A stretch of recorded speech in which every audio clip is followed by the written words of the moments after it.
yang dalam sejarahnya proses perumusan Pancasila dilakukan pada sidang BPUPKI atau dalam bahasa Jepangnya Dokuritsushun ni Kosakai. Pada tanggal 1 Maret 1945, BPUPKI yang diketuai oleh Dr. Kanjeng Raden Temanggung Rajiman Widyodiningrat mulai merumuskan Pancasila untuk menentukan dasar negara Indonesia. Ada 3 tokoh yang berperan penting dalam perumusan Pancasila, yaitu Muhammad Yamin, Supomo, dan Insinyur Soekarno. Pada tanggal 1 Juni 1945, Insinyur Soekarno dalam pidatonya yang berisi menjadikan Pancasila sebagai dasar negara atau falsafah negara bagi negara Indonesia.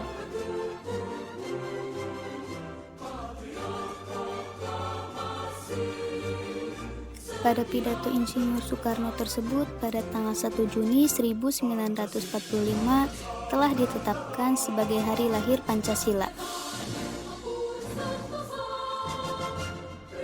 Dalam pelaksanaannya, Pancasila sebagai ideologi negara memiliki dinamika dan tantangan yang harus dihidupi. Pancasila sebagai ideologi negara dalam pemerintahan Presiden Soekarno mengalami pasang surut karena adanya campuran dengan ideologi komunisme. Pada era reformasi juga, Pancasila sebagai ideologi negara mengalami pasang surut dengan ditandai beberapa hal, yang salah satunya para penyelenggara negara yang enggan mengenai Pancasila. Pada era globalisasi ini, tantangan Pancasila sebagai ideologi negara adalah banyaknya radikalisme, ekstremisme, dan konsumerisme. Dengan adanya dinamika dan tantangan yang terjadi, kita sebagai generasi penerus bangsa diharapkan dapat mampu mempertahankan nilai-nilai Pancasila sebagai ideologi negara dengan cara mengamalkan nilai-nilai Pancasila dalam kehidupan sehari-hari. Sila-sila Pancasila tidak dapat dilakukan atau diamalkan secara terpisah karena merupakan satu kesatuan utuh dan berkaitan satu sama lain. Yang menjadi salah satu contoh pengamalan sila Pancasila pada sila pertama ialah tidak mendiskriminasi agama atau kepercayaan tertentu atau hal lain yang dapat menyebabkan perpecahan. Pada sila kedua, pengamalannya dengan cara saling tolong-menolong antar sesama.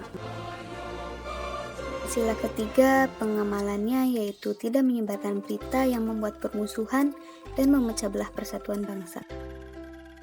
Sila keempat, pengamalannya yaitu dengan cara mengutamakan musyawarah untuk menyelesaikan permasalahan.